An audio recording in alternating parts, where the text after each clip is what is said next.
Marathon यूनान में एक जगह का नाम है। कहां पे? ग्रीस। ग्रीस एक देश का नाम सुना है? ग्रीस को हम हिंदी में क्या कहते हैं? यूनान। यूनान में एक जगह का नाम, उस जगह का नाम है मैराथन। क्या नाम है? मैराथन। ईरान के राजा ने अटैक कर दिया था। कहां के राजा ने?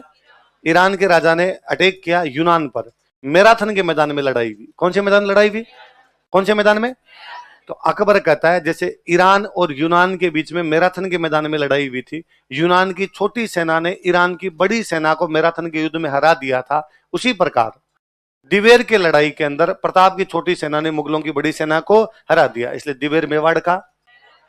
तो मैराथन जगह का नाम है। कहां पे? यूनान। यूनान कहां पे? यूरोप। जेम्स टोड कहां का था? यूरोप। तो वो तुलना तो अपने यूरोप से ही करेगा। मैराथन के नाम की लड़ाई, मैराथन नाम की जगह कहां पे? अटैक कहां के राजा ने किया? यूनान में दो जगह बड़ी फेमस जगह, एथेंस और स्पार्टा। कौन?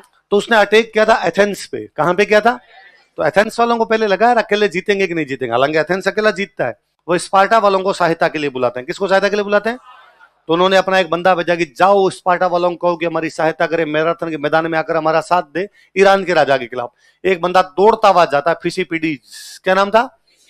2 दिन में 150 किलोमीटर, 2 दिन में दौड़ता हुआ गया, भागता हुआ गया। बरसात के दिन थे, घोड़े चल नहीं रहे थे, भागता हुआ गया। उसने जाके स्पार्टा वालों का, स्पार्टन्स मैराथन के मैदान में हमारी लड़ाई हो रही है, हम एथेंस वाले ईरान से लड़ रहे हैं, पर्सिया से लड़ रहे हैं, प्लीज हमारा साथ देने के लिए आओ। लेकिन स्पार्टा वाले साथ देने के लिए नहीं आए।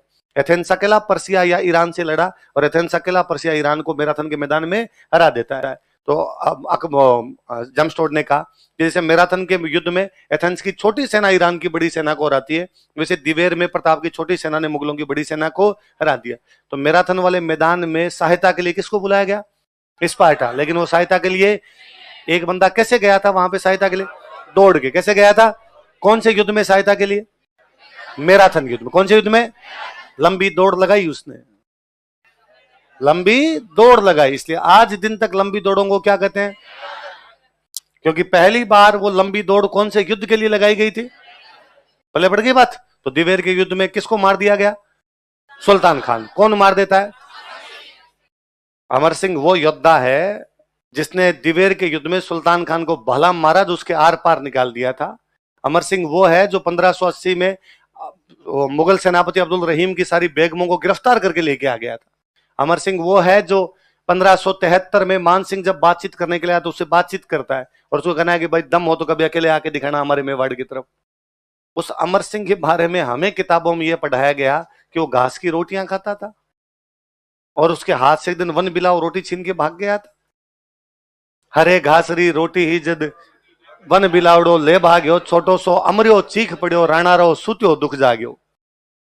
हल्दी घाटी युद्ध के टाइम में अमर सिंह की एज है 17 साल। एज कितनी है? क्योंकि मैंने बताया था उदय सिंह के पोता हुआ तब उदयपुर की स्थापना हुई। उदय सिंह का पोता अमर सिंह है। तो अमर सिंह का जन्म कब हुआ है?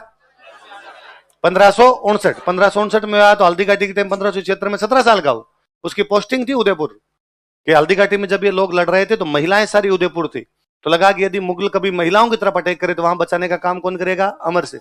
तो अमर सिंह वो है जो हल्दी घाटी युद्ध के टाइम उदयपुर में पोस्टेड है। अमर सिंह वो है जो मुगल सेनापति अब्दुल रहीम के परिवार को गिरफ्तार कर लेता है। अमर सिंह वो है जिसने सुल्तान खान के भाला मारा, जो आर पार निकाल दिया। अमर सिंह वो है जिसने प्रताप के मरने के बाद मुगलों से 17 युद्ध लड़े, सारे के सारे जीत गया।